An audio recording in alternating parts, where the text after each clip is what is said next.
যেই সমাজে পুরুষ স্ত্রীর বাধ্য হয়, স্বামীর বাধ্য স্ত্রী না, স্ত্রীর বাধ্য স্বামী হয়ে যায়, সেই সমাজে আল্লাহর আসমানি আযাব আসে। আমাদের সমাজে আছে না নাই? আছে। পুরুষরা কি হবে? স্ত্রীর বাধ্য হয়ে যাবে, মহিলা বাধ্য হয়ে যাবে।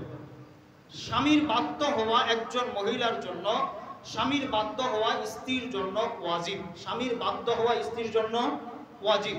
আল্লাহ তাআলা কুরআনুল কারীমের মধ্যে কি ঘোষণা করেছেন যে একজন স্ত্রীর অভিভাবক বানিয়েছেন একজন স্বামীকে আল্লাহ তাআলা বলেন, আর রিজালু কাওয়ামুনা আলান নিসাই বিমা ফাদ্দালাল্লাহু বা'দাহুম আলা বা'দ। আল্লাহ তাআলা পুরুষদেরকে স্ত্রীদের, মহিলাদের অভিভাবক বানিয়েছেন। অভিভাবক হিসাবে মহিলারা স্বামীকে গ্রহণ করবে।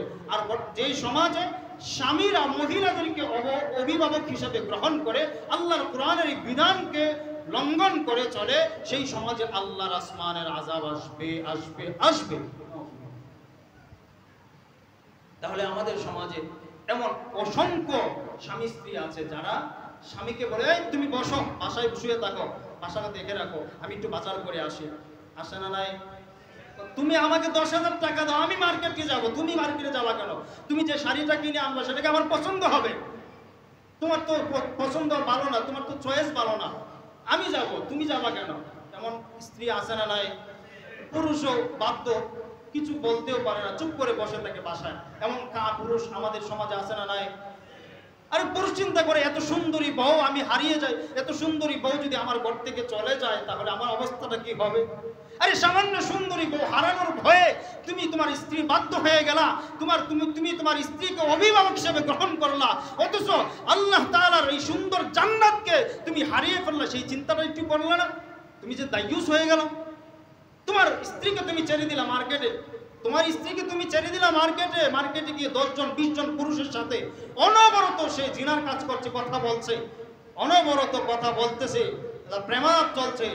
তুমি সেইগুলো চিন্তা করলা যে আমার এত সুন্দরী বউটাকে আমি হারিয়ে ফেলবো, অথচ একবার চিন্তা করলা না আমার জান্নাত আমি হারিয়ে ফেলতেছি দায়ুস হয়ে। এমন হতভাগা পুরুষ স্বামী আমাদের সমাজে অসংখ্য আছে। প্রিয় মুসলমান ভাইয়েরা, এমন পুরুষ মানুষ যদি আমাদের এই মসজিদে কেউ থেকে থাকেন, প্রয়োজন হলে স্বামীর স্ত্রীর বাধ্য না হয়ে প্রয়োজন হলে তাকে তালাক দিয়ে, যদি আপনার বাধ্য না হয় তাকে তালাক দেন। তালাকের বিধান আল্লাহ কেন দিলেন? তালাক দিয়ে আর 2টা 3টা বিয়ে করেন, আর 3টা বিয়ে করেন, তা পরকীয়া করুক আপনার স্ত্রী, আপনি পরকীয়ার স্ত্রী স্বামী হয়ে আপনি আল্লাহর জাহান্নামে যাবেন। তো আল্লাহ তাআলা আসমানের আযাব আসার অন্যতম আরেকটি কারণ হলো, স্বামী যখন স্ত্রীর বাধ্য হয়ে যাবে, স্ত্রীকে অভিভাবক হিসেবে গ্রহণ করবে, আল্লাহর আসমানি আযাব আসবে। 6 নাম্বার,